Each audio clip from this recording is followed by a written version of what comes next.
Friends, ये perimeter area का ही question है। इसमें क्या है, rectangle ABCD form in a circle as shown in figure. If A is equal to 8 centimetre and AD is equal to 5 centimetre, find the perimeter of the rectangle. मैंने perimeter से related कई सारी आपको videos बना के बताई हैं। आपको अगर थोड़ा सा भी इसमें डिफ़िकल्टी लगे तो बताइए। चलिए मैं इसको सॉल्व करके दिखाती हूँ। इस क्वेश्चन को पेपर में अगर आता है तो आपको कैसे सॉल्व करना है। चलिए स्टार्ट करते हैं। सबसे पहले लिखेंगे सॉल्यूशन।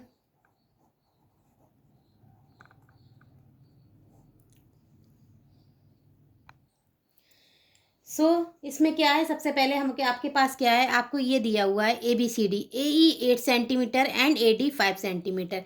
ये दो चीज़ें आपको गिवन है। देन अब आप क्या करेंगे, सबसे पहले फिगर को देखिए।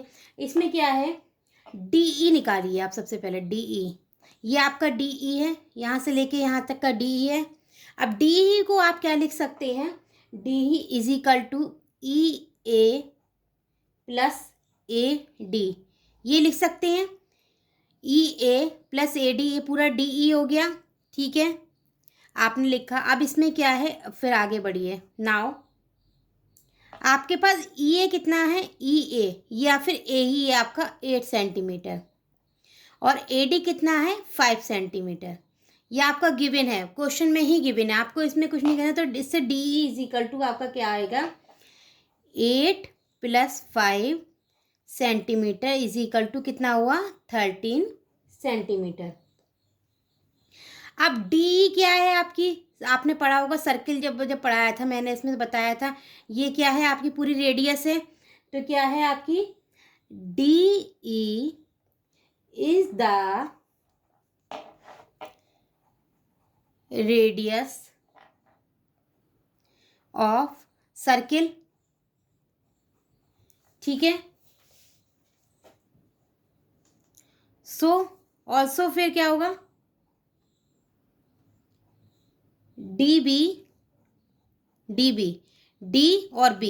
DB क्या है, is the radius of the circle. ठीक है, अगर आपको समझ में नहीं आया तो मुझे दोबारा से बताइए, मैं इसको दोबारा एक्सप्लेन कर दूंगी। वैसे आपको अब आ जाएगा। अब आप इसमें नेक्स्ट क्या करेंगे, AC हमारे क्या है, ये डायगोनल्स हैं, ये DB AC और DB AC और आपके और DB सेम होंगे रेक्टेंगल की केस में, आपको पता ही है। ये पूरा रेक्टेंगल बनना है, इसकी केस में अगर आप एक लाइन यहाँ से कर देंगे तो दोनों इक्वल होंगे। इज इक्वल टू DB आप लिख सकते हैं, बिकॉज क्या है, डायगोनल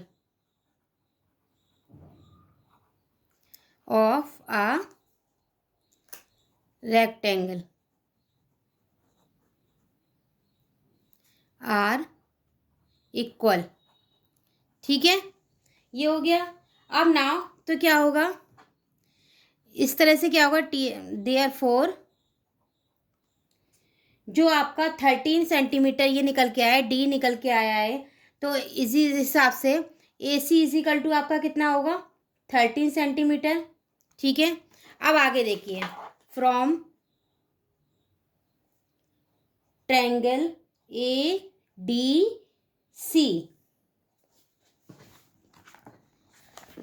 ये देखिए, ये है A from triangle ADC, AD और C, ये बनना है, ट्रायंगल बनना है।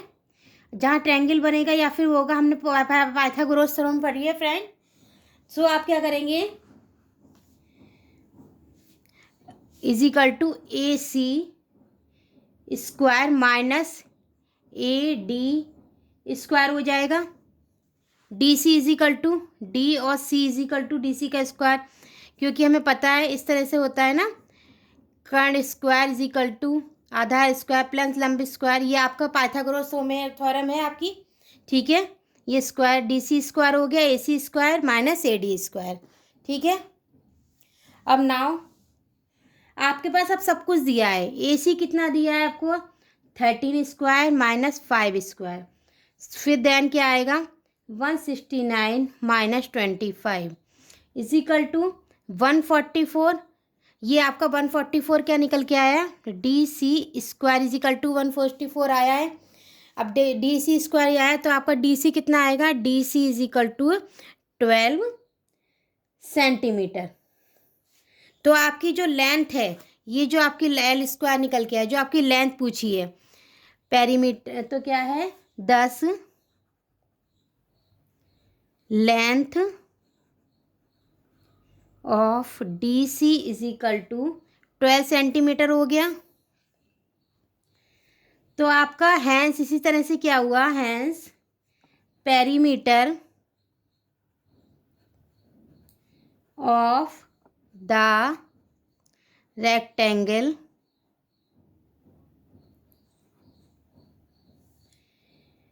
Is equal to 2 multiply 12 + 5 is equal to कितना होगा 34 सेंटीमीटर। क्योंकि आपसे पेरीमीटर की वो पूछी है, perimeter of the rectangle, perimeter of the rectangle पूछा है, तो आपका डबल हो जाता है, ठीक है, 12 + 5 हो जाएगा। 12 + 5 इज इक्वल टू, ये आप कैलकुलेट करेंगे तो 34 सेंटीमीटर, तो आपका 34 सेंटीमीटर आपका इसका आंसर होगा। ठीक है फ्रेंड्स, और आपको कुछ समझ में ना आए तो आप मुझसे कमेंट बॉक्स में इसको दोबारा पूछ सकते हैं, मैं आपको दोबारा बताऊंगी। और आपको मेरे चैनल समझ में आ रहा है तो आप लाइक करिए, सब्सक्राइब करिए। मैं आप पेरीमीटर और एरिया से रिलेटेड जितने भी क्वेश्चंस हैं उनको सॉल्व करूंगी और उससे रिलेटेड सारे वो करूंगी, जिससे आप पेपर एग्ज़ाम आ रहे हैं, आप अपने को किसी भी चीज़ में किसी भी तरह का डाउट ना हो। थैंक यू, धन्यवाद।